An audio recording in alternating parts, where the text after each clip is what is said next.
বাছুর জন্মগ্রহণের পর মায়ের শাল দুধ খাওয়া বাধ্যতামূলক এবং মায়ের শাল দুধ খাওয়ালে বাছুর সুস্থ ও সবল থাকে। আসসালামু আলাইকুম দর্শক, আশা করি আপনারা ভালো আছেন। আজকে আপনাদের মাঝে আরেকটি নতুন ভিডিও নিয়ে হাজির হলাম।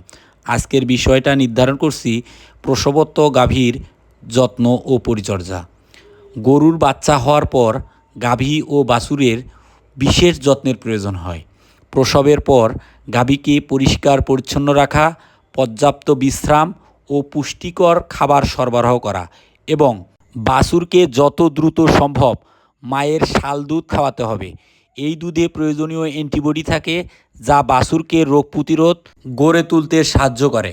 প্রসবের পর গাভীর শরীর, বিশেষ করে প্রজনন অঙ্গ এবং আশেপাশের এলাকা পরিষ্কার রাখতে হবে। গরম পানি ও জীবাণুনাশক দিয়ে পরিষ্কার করলে ভালো হয়। গাভীকে পর্যাপ্ত পরিমাণে সুষম খাবার ও পরিষ্কার পানি সরবরাহ করতে হবে। বিশেষ করে প্রসবের পর গাভীর শরীরে প্রচুর পরিমাণে শক্তি ও পুষ্টির প্রয়োজন হয়। গাভীকে পর্যাপ্ত পরিমাণে বিশ্রাম দিতে হবে। নতুন বাছুরকে দুধ খাওয়ানোর পর গাভী ক্লান্ত হয়ে যায়, তাই গাভীকে শান্তিতে থাকতে দিতে হবে। সাধারণত বাচ্চা প্রসবের 2 থেকে 4 ঘন্টার মধ্যে গর্ভফুল বের হয়ে যায়।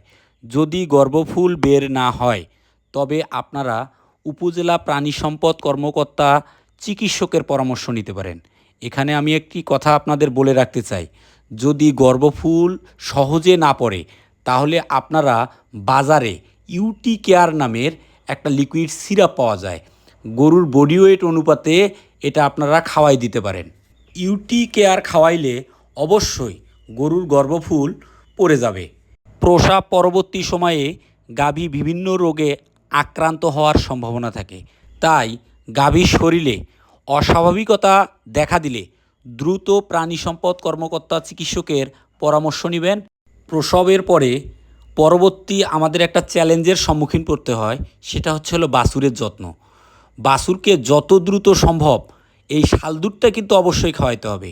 এই দুধে প্রয়োজনীয় অ্যান্টিবডি থাকে, যা বাছুরের রোগ প্রতিরোধ ক্ষমতা বাড়াতে সাহায্য করে। এই কথাটা কিন্তু আমি একবার বলছি।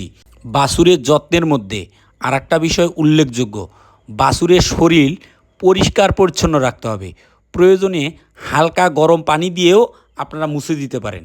আমি আর একটা বিষয় বলছি, বাছুরের স্বাস্থ্যবিধি নিয়মিত পর্যবেক্ষণ করতে হবে। কোনো সমস্যা দেখা দিলে আবারও বলছি যে ডাক্তারের পরামর্শক্রমে চিকিৎসা দিতে হবে।